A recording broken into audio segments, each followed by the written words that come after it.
Hello बच्चों, कैसे हैं आप। बढ़िया। बोर्ड एग्जाम शुरू हो चुकी है और अब हम एमपी बोर्ड हिंदी मीडियम के बच्चों के लिए हमारा एक दूसरा वीडियो, पहले वीडियो में हमने अध्याय 1 अध्याय 2 को डिस्कस किया था। अब हम अध्याय 3 को डिस्कस करेंगे, दो चरों वाले रैखिक समीकरण युग्म को। और बच्चों में अब बोर्ड एग्जाम जब तक आपका मैथ्स का पेपर आता है, जब तक रोज छोटे छोटे वीडियोस इंपॉर्टेंट क्वेश्चंस जो भी चैप्टर में होंगे उनके डालते रहूंगा और आप लोगों को देखते रहना, ताकि आपको उसमें बहुत कुछ सपोर्ट मिलेगा कि किस टाइप के क्वेश्चंस आते हैं। ठीक है, तो अभी बच्चों जो है वो है हमारा अध्याय 3, दो चरों वाले रैखिक समीकरण युग्म। तो दो चर वाले, कितने चर है? दो चर। चर मतलब क्या होगा? जिनका मान बदल सकता है, एक्स वाई जो भी समीकरण में होते हैं। रैखिक समीकरण, इनकी जो घात होती है वो कितनी होती है? एक। इसलिए हम क्या बोलते हैं बच्चों? रैखिक समीकरण। ठीक है, युग्म मतलब यहाँ पे कितने होंगे? ये दो होंगे। तो इसका जो एक तरीके से बोला जाए तो स्टैंडर्ड फॉर्म जो होता है वो क्या होता है? a1x धन b1y धन c1 बराबर 0, a2x plus b2y plus c2 बराबर 0। ये इसका मानक रूप है। अब हमको क्या करना है इस अध्याय में? हमें इन दोनों समीकरण को हल करना सीखना है। लेकिन हल करने से पहले यह पता करें कि इसके कितने तरीके के हल हो सकते हैं। जैसे ये दोनों समीकरण है, अब हम इन दोनों समीकरण को हल करने गए तो हो सकता है ये दोनों समीकरण हल हो गए और हल होने के बाद इसमें एक्स और वाई का केवल एक ही मान निकला, और वो मान जो इन दोनों समीकरण को संतुष्ट करेगा, तो वो कैसा होगा? अद्वितीय हल। ठीक है, और क्या हो सकता है? तो ये दोनों समीकरण को हल किया हमने और एक्स और वाई के बहुत सारे मान हो जाएंगे, तो वो क्या कहलाता है? अनंत अनेक हल। और हो सकता है कि ये दोनों समीकरण हल ही ना हो, तो वहां पे होता है इसके कोई हल नहीं। तो इस अध्याय में बच्चों एक प्रश्न जो कंडीशन में भी बता रहा हूं, उस कंडीशन पे ऑब्जेक्टिव आ सकता है, 1 नंबर का क्वेश्चन आ सकता है, 2 नंबर का प्रश्न भी उस पे आएगा, और एक प्रश्न प्रतिस्थापन विधि और विलोपन विधि का आएगा बच्चों। तो याद रखो, इसको जो कंडीशन में बता रहा हूं वो सबको याद हो जाना चाहिए मेरे साथ में। तो बच्चों जब हम ये दोनों समीकरण को हल करेंगे और हल करने के बाद जो है वो हम ये सब चीजें निकाल सकते हैं। ठीक है, लेकिन अभी हम कुछ कंडीशंस, कुछ प्रतिबंध है जिनको हम याद करके पता लगा सकते हैं कि ये दोनों समीकरण का अद्वितीय हल होगा, कि अनंत अनेक हल होगा, कि कोई भी हल नहीं होगा। ठीक है बच्चों, तो जैसे अपन ने क्या किया, कोई भी जो दो समीकरण दिए हैं उन दोनों समीकरण को, ये दोनों समीकरण से हमने क्या करी बच्चों? तुलना करी। तुलना करने के बाद हमारी कंडीशन आई, हमने क्या करना है? a1 बटे a2, b1 बटे b2 और c1 बटे c2 निकाल लेना है। ठीक है, हमने a1 बटे a2, b1 बटे b2 और c1 बटे c2 निकाल लिया। फिर उसमें देखो कि क्या आया। यदि a1 बटे a2 बराबर नहीं आया है किसके बच्चों? b1 बटे b2। अपन ने क्या किया? a1 b1 c1, a2 b2 c2 अपन ने निकाल लिया। ठीक है, निकालने के बाद उनका अनुपात निकाल लो, किनके इनके अनुपात निकाल लो। तो ये a1 बटे a2 निकाल लो, b1 बटे b2 निकाल लो, c1 बटे c2 निकाल लो। ये हमने निकाल लिया। फिर हमने चेक किया पहले कि यार यदि a1 बटे a2 बराबर नहीं आया किसके? b1 बटे b2 के, तो यहाँ क्या हो जाएगा बच्चों? तो यहाँ हो जाएगा एक अद्वितीय हल। अद्वितीय हल होगा। ठीक है, अद्वितीय हल होने के बाद एक प्रश्न क्या आ सकता है कि यदि हमने इसका ग्राफ बनाया इन दोनों इक्वेशन का, तो कैसा आएगा? तो इन दोनों का जो ग्राफ आएगा वो दोनों रेखाएं कैसी आएंगी बच्चों? प्रतिच्छेदी रेखाएं आएंगी। यदि ये कंडीशन आई तो यहाँ कौन सी रेखा बन जाएगी बच्चों? प्रतिच्छेदी रेखा बन जाएगी। ठीक है, तो और यदि इसका यदि हम बात करें तो इसका हल जो होगा वो कैसा होगा? संगत होगा। एक प्रश्न भी आता है कि यार संगत है कि असंगत है, तो जहां हल होते हैं वहां संगत होता है। तो पहली कंडीशन यदि a1 बटे a2 बराबर नहीं आया b1 बटे b2 के, तो क्या आएगा बच्चों? अद्वितीय हल। और यदि ग्राफ का पूछा तो कौन सा ग्राफ बनेगा? प्रतिच्छेदी रेखा है, और ये कैसी होगी? संगत होगी। दूसरा बच्चों, यदि a1 बटे a2 बराबर है b1 बटे b2 के और बराबर आया किसके? c1 बटे c2 के। यदि आ गया a1 बटे a2 बराबर है b1 बटे b2 के और बराबर है c1 बटे c2 के, तो बच्चों यहाँ पे क्या होंगे? तो यहाँ पे होंगे अनंत अनेक हल। क्या होंगे? अनंत अनेक हल। और जब इसकी आप ग्राफ बनाओगे तो ये दोनों लाइन एक दूसरे के ऊपर ओवरलैप हो जाएगी, मतलब उसको बोलते हैं समपाती रेखाएं। क्या बोलते हैं अपन? समपाती रेखाएं। और ये भी कैसा होगा बच्चों? संगत होगा। तो ये भी समपाती रेखा और कैसा होगा? संगत होगा। ठीक है बच्चों।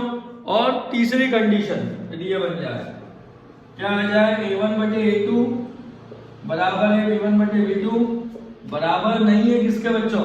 c1 बटे c2 के। तो वहां क्या हो जाएगा?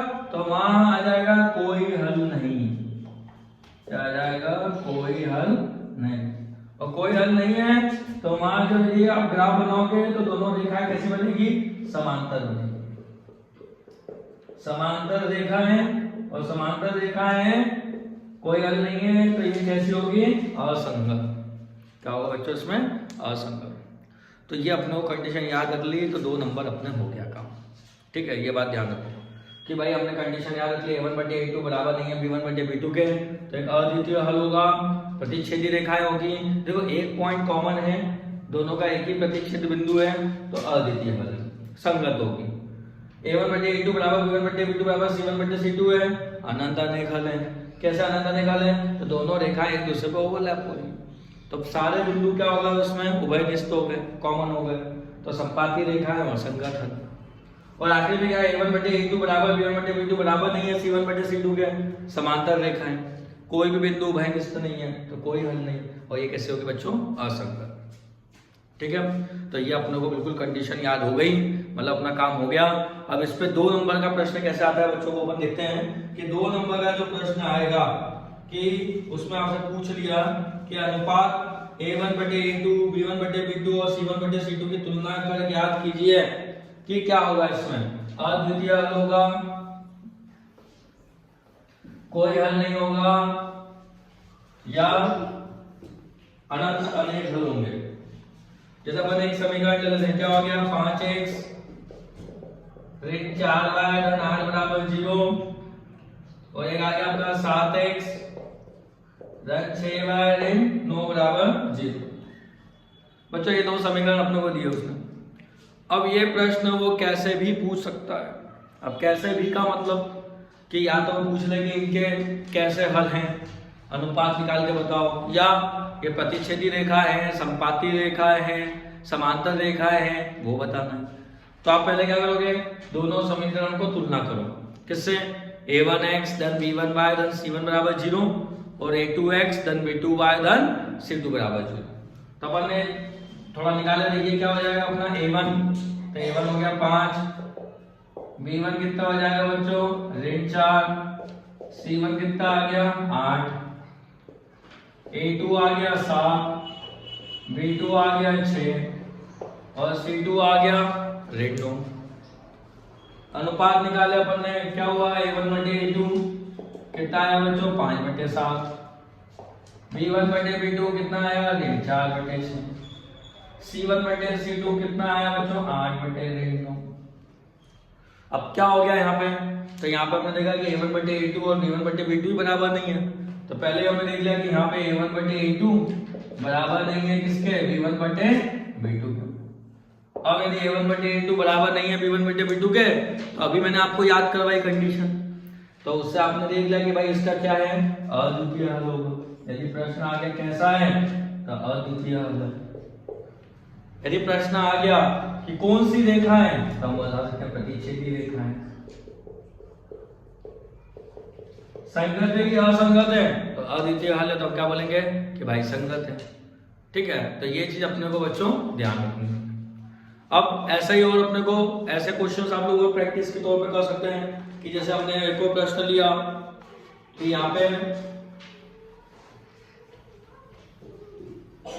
यदि हमारा एक प्रश्न और है 9x धन 3y धन 12 बराबर 0 और क्या है 18x धन 6y धन 24 बराबर 0। इसमें अपन ने तुलना करी, ठीक है, कर लो तुलना। तो जैसे तुलना करी तो a1 कितना आ जाएगा बच्चों? 9, b1 आ जाएगा 3, c1 आ जाएगा 12, a2 आ गया 18, b2 आ गया 6 और c2 कितना आ गया? 24। तो बच्चों फिर अपन ने निकाला यहाँ पे, तो क्या आया a1 बटे a2 9 बटे 18, b1 बटे b2 3 बटे 6, c1 बटे c2 12 बटे 24। अपन इसको काट सकते हैं, तो 9 एकम 9, 9 दूनी 18, 1 बटे 2। ये भी कितना आ गया 1 बटे 2, ये भी कितना आ गया 1 बटे 2।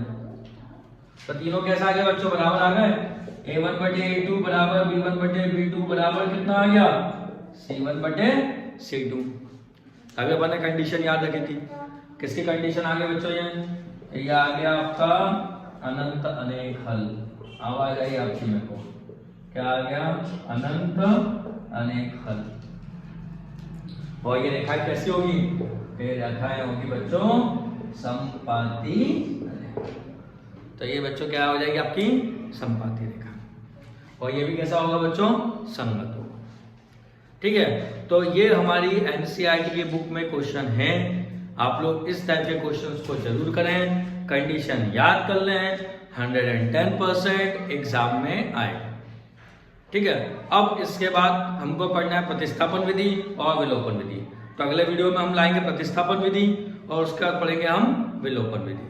ठीक है बच्चों, तो ये बिल्कुल आप लोग याद कर लें। ओके बच्चों।